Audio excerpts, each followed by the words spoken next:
next topic here is an interesting discussion. It's corn post-emerge herbicides. And the reason why I say it's interesting is because you can't make your post-emerge decision until you understand, hey, what am I doing for pre, or what have I already put on for pre? Where I'm going with this is we are super concerned about both weed resistance and carryover. Oh, well, of course we're concerned about weed resistance. We got big problems in soybeans. So in corn, we got to clean things up. And the other thing is we can't clean it up with products that are going to carry over for us into the soybeans and hurt our beans. So we want to look at this thing, if you're in a corn soybean rotation, as what's my 2-year plan? And if, you know what, I'm really relying on dicamba in soybeans, okay, that's fine. Let's do something different in corn. Or if I'm really relying on Liberty in my soybeans, let's do a little something different in corn. And then what are we going to use as pre-emerge modes of action? Because group 15s, Brian, have historically been the base of any corn herbicide program. Now we're using group 15s at least once and sometimes twice in soybeans. We don't want to lose them for corn too. Okay, and by group 15s, where he's going, or what he means is Dual, Outlook, Zidua, Warrant. Those are the products you would use in soybeans. Well, same thing in corn. Okay, so here's what I'm really concerned about, the HPPDs. I'm sure by now you realize the HPPDs have completely crashed in price. So if you look at Callisto, for example, or generic alternatives, you're talking $3, $4 an acre for the full rate. So you say, wow, I need to save money. I need to cut costs. My banker said I got to cut costs. I'm just going to go HPPD twice. Well, you can, but our recommendation is if you do, you better go back to corn. And our other recommendation is if you do, you better get prepared for HPPD resistant weeds, because we've already seen some. So we just really want to encourage you, hey, if you've used an HPPD pre, forget about it, completely post-emerge. Do not use it post-emerge. All right, let's look at 2 different scenarios here. Let's say you have no pre down and you're going to use a combination product post.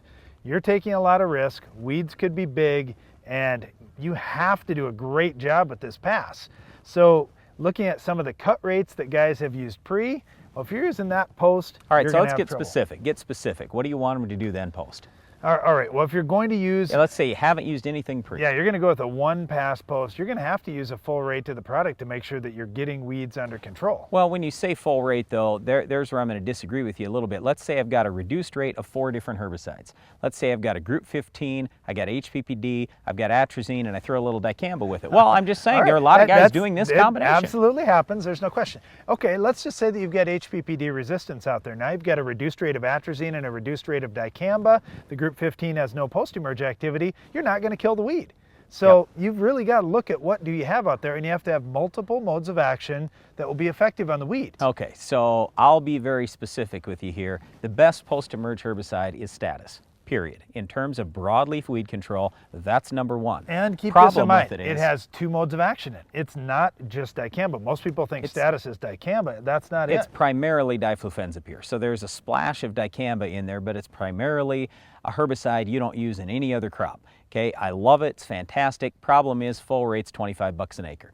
All right, so when you start going, I can use Status for 25, or I can use Callisto or some other HPPD for 3 to 4.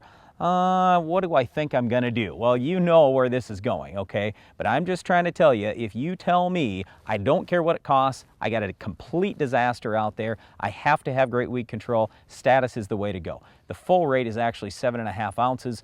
Most people are using 5 ounces. That costs around 16, 17 bucks.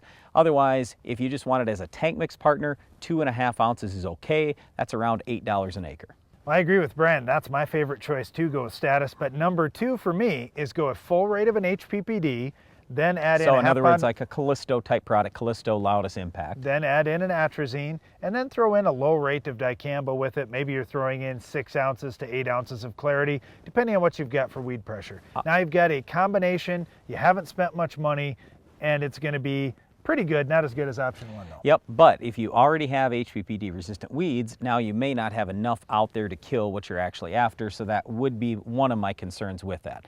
Okay, Darren already mentioned group 15s, throwing that in. You absolutely can do that. Just understand they don't kill anything that's up. That's just to give you some more residual as you go a little bit later in the season.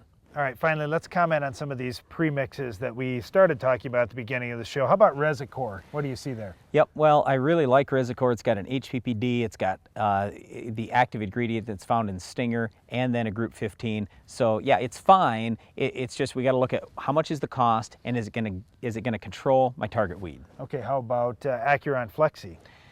Yep, really like that one too, but it's 2 different HPPDs and a group 15. So you only have that HPPD for post-emerge activity. If it was me and I was concerned about resistance, I would throw a little dicamba or atrazine with it. Okay, how about Armazon Pro? I don't really like Armazon Pro that well, just the ratio of products in there. A lot of group 15, lower rate of Armazon, the HPPD, so I'm probably not going that direction unless I spike it with a little HPPD or bump the rate. All right, finally, one last one, Halex GT. Yep, this was super popular about 2-3 years ago, but the cost hasn't come down as much as it probably needs to. Anyway, I like it. It's fine. It's got glyphosate in there in addition to an HPPD and dual. So it's okay, but here again, you know, you don't have anything post-emerge if you're worried, uh-oh, I'm concerned I have HPPD resistance. Well, there's certainly a lot of choices when it comes to post-emerge weed control in corn. You want to do a great job in your corn, so when you rotate back to soybeans, you've got a clean field to start with. So the key thing is use multiple modes of action and use something with a little residual if you can. All these rules apply to our Weed of the Week as well. We'll show you what controls this tough weed later in the show.